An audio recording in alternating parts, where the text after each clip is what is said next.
Hello, I'm Trudy, One Grounded Angel. This is the weekly angel card reading for the week beginning Monday, the 18th of December through to the 24th of December 2017, so right up till Christmas Eve. So I want to start by saying I'm really sorry if this video is a little bit shaky. I'm using my iPad to record it because I'm actually away, so I wasn't able to transport the full laptop this time because of luggage restrictions. So I really apologise. Try and bear with me. I'm going to endeavour to make this a quick reading, best laid plans and all that, but if it is a bit difficult for you to watch, you could always try doing something else and just listen to the sound instead. So apologies for that. For some reason, my iPad just doesn't like to stay still, and I'm leaning it right now against something perfectly stable. So I don't know, technology, hey? So speaking of technology, I hope you're not having too many dramas with Mercury retrograde right now. I know of people who've had computers melt down and entire network go down in their workplace, which is fun and games. So just hang in there. We're almost there. In fact, it finishes on the 22nd, which is the Friday of this week. Oh damn, I dropped it. Apologies for this while I pick it up. Always professional.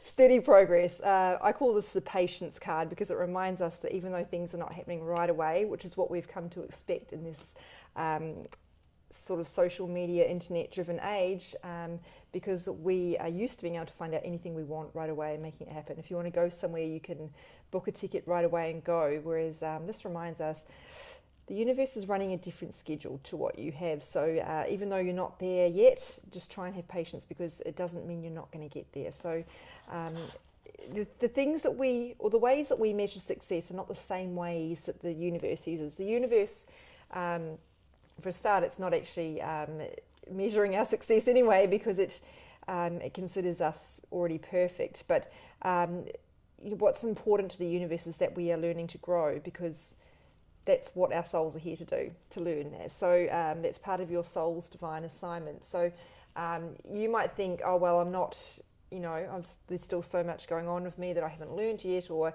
I'm still really judgmental and I'm still really stressed out all the time.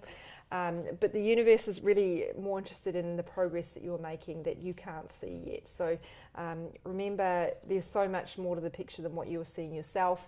And I'm fairly confident that if you're watching this, you are interested in your personal growth, and that probably means you've already come a long way, baby. So whenever I feel disheartened, I try and look back at myself 3 or 4 years ago, even further, and I think about the person I used to be, and it's not there was anything wrong with me back then. It's just that I've come a long way. So, but those steps are progress steps that I wouldn't have noticed at the time necessarily. So small steps make big results. So please keep going. You are getting somewhere. You just can't see it yet. Tuesday, 19th of December.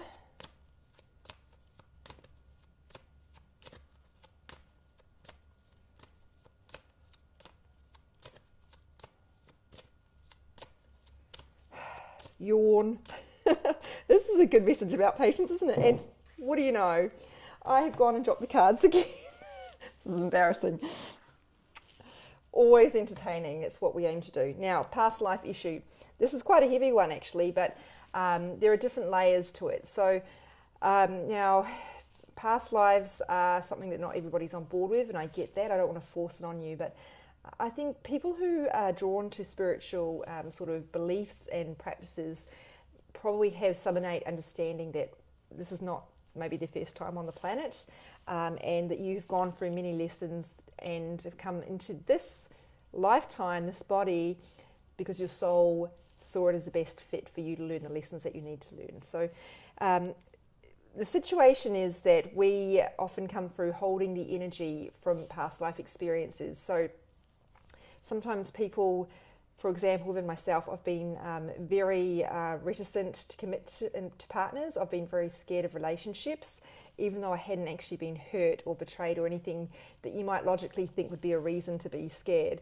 And a lot of past life regressions have taught me that that's because of a lot of experiences in my past lives where I was taught that relationships were scary and dangerous. So that's just one example. There are all sorts of ways. So sometimes if there's something going on in your life and you can't think of a logical reason, a connection to your childhood, which I'll talk about in a minute, that's given rise to that sort of fear or that sort of pull. Sometimes it can be a pull towards something rather than a pull away. It might be a past life issue. You've got to trust your intuition on whether that's the case for you. Now, if you don't get past lives and you're just not on board, that's okay, because this also talks about your past in this lifetime. So things that have happened in your childhood, as I just flagged earlier, or even in your recent history. Particularly with relationships, whenever a client comes to me with a problem in their relationship, there's often a pattern that emerges in previous relationships. The cards will reflect something that's happened, perhaps some sort of dependency or some pattern of choosing someone that you knew was wrong, but you've chosen anyway because they satisfy some desire, perhaps for security. So, oh, sorry, I just touched the microphone. It's not going to be pleasant for you to listen to. So just be aware of patterns that are forming in your life and try and find out what that might be trying to tell you. They're also saying for some of you, it's that you need to contact someone from your past. Gosh, that's wide open, isn't it? I don't know what that is, but hopefully you will. It's not necessarily someone you have unfinished business with, although it may be. It's more like someone that your subconscious has already been telling you need to get in touch with. Perhaps you've been dreaming about this person from your past, or perhaps I've just been popping into your mind for whatever reason. That's you getting a prompt from your intuition. You need to reach out. Wednesday. Let's see if I can manage to actually get the card to fall onto my lap this time. But hey, we make no promises here. I'm actually going to bring this right super, super close.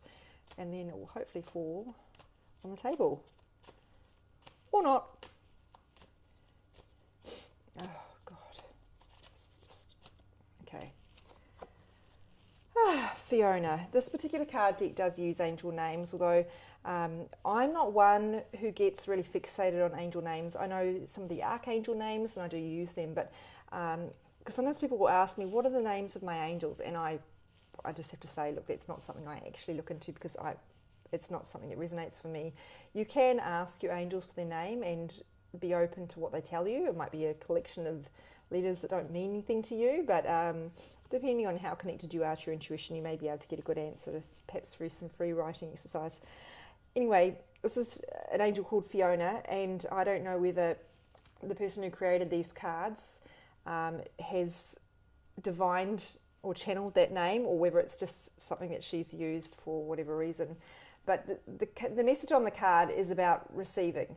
So whenever I talk about the heart chakra and about the flow of love, I talk about being able to give it and to receive it. It has to flow, otherwise it's just going one way, and one way is not what flow looks like. That's something that depletes you. So sometimes people are excellent at giving, but they're not good at receiving. That's what this is about.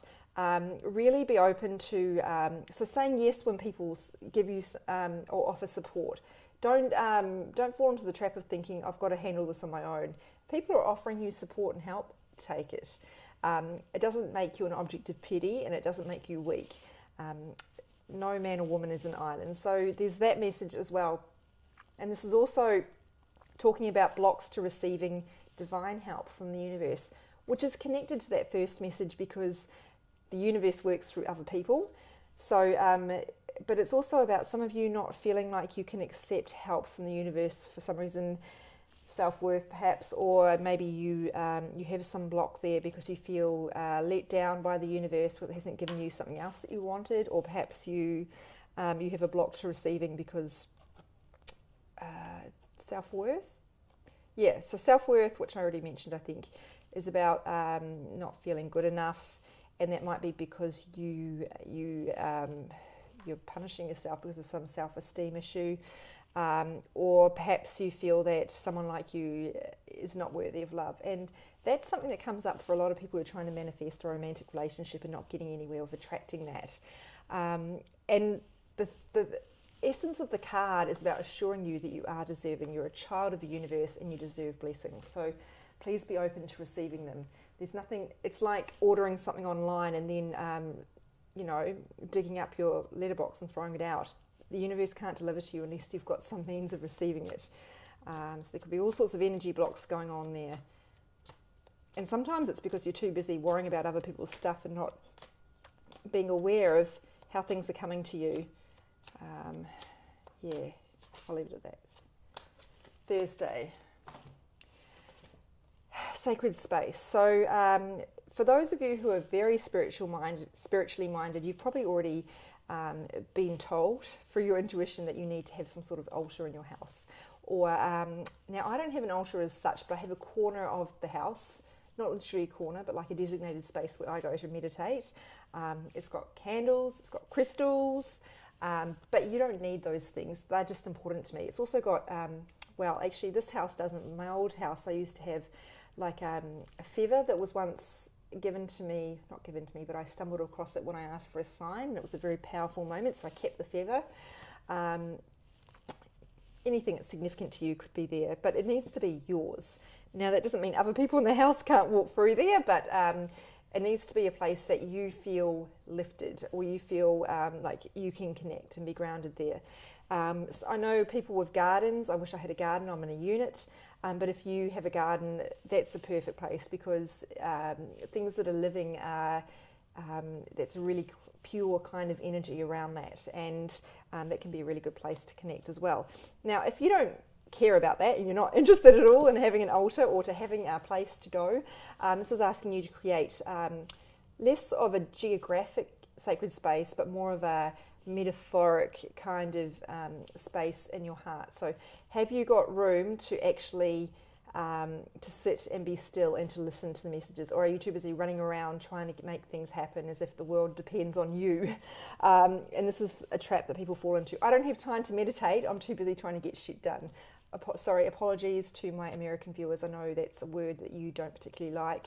I get a bit carried away sometimes, because in this part of the world you can say all manner of swear words in broadcasting, and it's totally fine, but I do forget that I have more conservative countries watching, so I do apologise if you're in a part of the world where that's not a good word. I will put an alert when I post this warning you that there is some stronger language, and I know the Aussies and Kiwis watching this will be laughing, because that word I just used is not even remotely considered offensive right here, but different standards. So I do apologise for that. But if you are one of those people running around just trying to get all that stuff done, that is a way we often, a bit like procrastination, we try to keep ourselves busy so we don't need to do, so that we tell ourselves we don't have time to do the things that we actually need to do.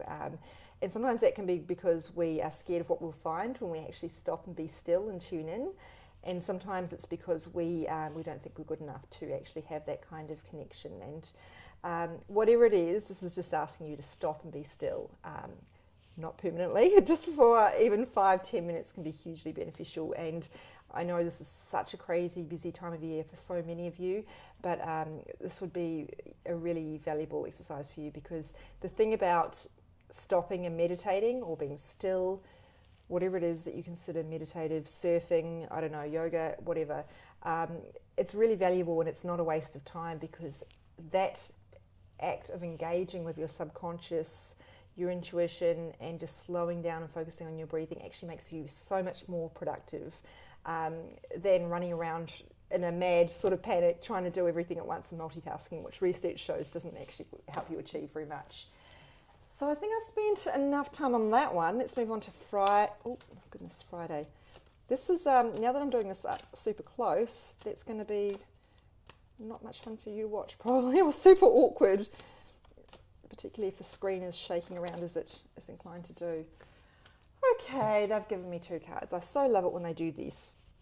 So truth and integrity, we literally had this card on, I believe, Sunday or one day late last week. So I did speak to that. If you weren't across it, integrity is about honouring your value system and honouring what's right for you. So not lying to people. A white lie is still a lie, by the way. Sometimes we tell ourselves we're lying to protect people, but actually we often just do that to protect ourselves from getting into difficult conversations or whatever. So this is asking you to honour your integrity. Mostly it's not really about words as such as your actions, making sure you're acting in ways that reflect what is important to you. So if, for example, going back to that previous card about meditation, if honouring your soul is important to you, then you need to actually follow through with the act of meditating to connect with it. Things like that. If you call yourself a writer but you haven't written a single word for 2 months on your novel that you're writing, this is telling you, hey, come back to your integrity, and this is, if you think that's who you are, then that's what you need to honour. It's also about the way we treat other people. So, you know that meme that's, I don't think you'd call it a meme, but that quote that often bounces around Pinterest and Instagram, it says, the way to judge a potential partner is by seeing the way they treat the waiter. And, you know, that says it all, because their actions, if they're rude to the waiter, that tells you what sort of person they are. It doesn't matter how much they're pretending to, or who they're pretending to be, or what else they're projecting. It's the way people treat other people, and the way they treat animals will tell you everything you need to know about their integrity. Other card, power, also a major theme 2 weeks ago now, actually. And as a reminder, it's not about your power to control other people or dominate them, or to be a super powerful boss. It's more about your power to take charge of your life instead of feeling like a victim. This is a big thing that comes through, particularly for people who have struggled in relationships maybe. Yeah, they have a tendency to go, poor me. I know this because I was one of them for a very long time. I was very angry for probably the better part, maybe the worst part you'd say, of a decade. Angry at the universe for not delivering me a partner that I felt that I should have, because everybody else had it. So, and I didn't realise that that gives away my power. Blaming other people means I'm not in charge and I'm not in control, and then I just sit around feeling sorry for myself. And it's all very satisfying, but it just keeps me stuck. And it's, I say it's very satisfying, but it's actually not. So there's there's something that about that whole martyr thing that makes you, or not martyr, that whole victim thing that's very kind of self-indulgent, but it just doesn't help you at all. But actually taking charge of your power to change your circumstances, to see yourself as in a position to make good choices for yourself, that's where your power comes from. And even if you can't change, the hand you've been dealt, there wasn't much I could do to change whether a partner was going to come into my life, except for the fact that once I started to change my thinking and that then influenced my behaviour, so that I carried myself as someone who really believed in herself and was taking charge of her life and was working on all these other areas, and that kind of energy starts to shift around you. So it's all about an energetic change. Oh, just reaching off to get Saturday's cards. This is actually quite scary for me that I'm at the last week of the year. Almost. Saturday, Romance Angels. How very fitting that I was literally just talking about relationships. Now, this is not a relationship-focused card deck. I do have a specific one that I use for people who come to me with relationship questions. This is Archangel Michael, but within any deck that is what I would term general, there are specific areas that come through, and so here it's about relationships. Now, the Romance Angels, there are different groups of angels that can help you, including parking angels. If you need a car park, call on the parking angels. Seriously, but you need to do that a long time, not when you actually pull into the parking lot. You need to do it before you leave home, so they've got room to shift people out. I know it sounds weird, but it's legit and it's worked for me. Romance angels, there are all sorts. I could go on and on. Healing angels, etc. But we're talking about romance because that's what's come up, and they can help you whether you're single or in a relationship, because as you know, when you're in a relationship, that's when the work actually begins. So why don't I start with couples? So if you are dealing with a specific hurdle in your relationship at the moment, some sort of block, perhaps some sort of communication issue, call upon the Romance Angels to help you. And if you, or even if you just, things are going great, but you'd like them to be strong, your relationship to be stronger, call on the Romance Angels, ask them, what can I do to strengthen my relationship? What do we need to do? And be open to the answer that pops into your mind. For the singles, who I feel are the ones that this card is predominantly speaking to, it's all about asking the angels to help you attract that soulmate. Now, I just spoke before about how I didn't have the power to control when my soulmate came along, and that is true to a large extent, but actually I had the power to change my thinking, and that's a really important part of that. And because once I did that, that influenced my behaviour. So in a way, my actions were actually supporting that. I always talk about how everything you create in your life is a partnership with the universe, and so it's your obviously that manifestation and that prayer really, really helps in being really clear with your intentions about what you want. But it's also action. The universe rewards action. So it's a co-creation. The universe helps you, you take action to help yourself.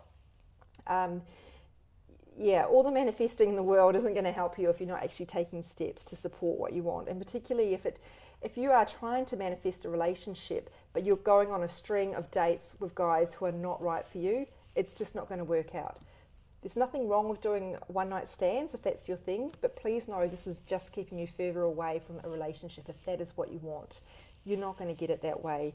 You need to act in accordance with your values. I want a relationship with a partner who is, honest, has family values, blah, blah, whatever it is you want. If that's what you want, your actions need to support that by not going out with people who don't fit into that category. And in saying that, I would say sometimes even though, even though we have those we are very clear about what we want, sometimes the universe does throw us something that doesn't necessarily fit into that, but it's your intuition that will guide you if that's the case. I've gone off on a massive tangent here. So just getting back to the energy of this card, it's about taking those steps to help manifest that partnership instead of just going, oh, I wish I was in a relationship. And by the way, being in a relationship is not necessarily better than being single. Trust me, I wanted it for so long because I was sure it was going to transform my life. And in some ways it has, but I'm just still the same person. And it's a mistake to idealize a relationship and think it's going to make you a better person. You're still the same person. And I really think that I didn't get the relationship until I started taking steps to make myself a better person, a more resilient, a more emotionally aware, and more spiritually aware, and happier. Because if you're a miserable person, you're going to attract a miserable person. You can't. The energy just doesn't match up. Like attracts like. So if you're pinning your hopes on someone making you better, that whole Jerry Maguire, I complete you, that's so gross. That line just makes me, you're barking up the wrong tree. You need to work on yourself first. And that is your power as well. You can only ever attract what you are radiating. Hopefully I've covered everything that needs to be covered in terms of this, but it's really just telling you to focus on what you really want and to make sure your actions align with that. Sunday? Yes, we're up to Sunday. Just one card, please. I find these guys too. This particular deck, I don't know, they're a little bit waxy or something. They just don't necessarily, I'm not making excuses for my bad shuffling, but they do stick a bit more. Oh, Sunday, patience. So very much mirroring this earlier message here, steady progress. So I don't think there's much more I need to say, but you'll notice if you're not getting seasick by watching this video, you'll notice that she is gardening. And gardening is a beautiful kind of analogy for patience. Sowing the seeds, tending to them, watering them, pulling out the weeds and waiting for things to grow. So let me just do a recap.